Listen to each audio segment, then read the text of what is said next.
ರಾಯ್ ಅವರು ಇದಕ್ಕೆ ಒಂದು ಸಂದರ್ಭದಲ್ಲಿ ಹೇಳಿದ್ರು, ಅಂದ್ರೆ ನೀವು ಗೊತ್ತಿದ್ದ ಹೊರಟಾಗಿ ಫ್ಯಾನ್ಸಿ ಕೂತಿದೆ, ಅದರ ಚಿತ್ರದಲ್ಲಿ ಕೆಲವರಿಗೆ ಇಷ್ಟ ಇಲ್ಲ ನೀವು ಅನ್ನೋದು.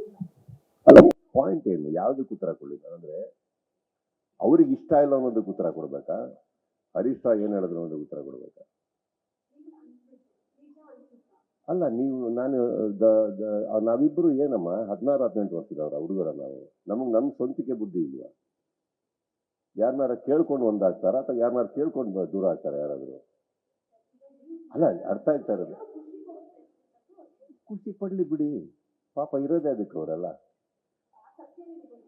ನನಗೆ ನನ್ನ ಸತ್ಯ ಬಿಟ್ಟು ನಾನು ಯಾವುದಕ್ಕೂ ತಲೆ ಹಾಕಕ್ಕೆ ಹೋಗಲ್ಲ. ಯಾಕಂದ್ರೆ ಎವ್ರಿಥಿಂಗ್ ಇಸ್ ಅ ಪರ್ಸ್ಪೆಕ್ಟಿವ್. ನಾವು ಯಾರನ್ನ ಮಾತು ಕೇಳೋಕೆ ಹೋಗಿ ರಿಯಾಕ್ಟ್ ಮಾಡೋದು ನಾನು ಅಲ್ವೇ ಅಲ್ಲ. ನನ್ನ ಕಣ್ಮುಂದೆ ನಡಿಬೇಕು.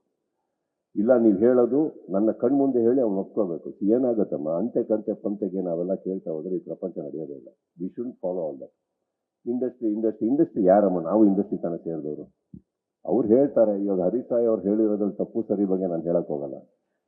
ನಮ್ಮ ಸತ್ಯ ನಮಗೆ ಗೊತ್ತು, ನಾವ್ ಯಾಕೆ ಹಂಗಿದೀವಿ, ನಾವ್ ಯಾಕೆ ಚೆನ್ನಾಗಿದ್ದಾಗ್ಲೂ ನಾವ್ ಯಾಕೆ ಚೆನ್ನಾಗಿದ್ವಿ, ಬೇಡ ಅಂದಾಗ್ಲೂ ಯಾಕೆ ಅನ್ನೋದು ನಮ್ಮ ಸತ್ಯಗಳು ನಮಗೆ ಗೊತ್ತಿದೆ. ಕರೆಕ್ಟ್ ಅಲ್ವಾ? ಅಲ್ಲಿಗೆ ಬಿಟ್ರೆ ನಾನು ಬೇರೆಯವ್ರು ಖುಷಿ ಪಡ್ಲಿ ಬಿಡ್ಲಿ, ನಮ್ಗೇನು ಏನಾಗಬೇಕು ಹೇಳೋದಲ್ಲ.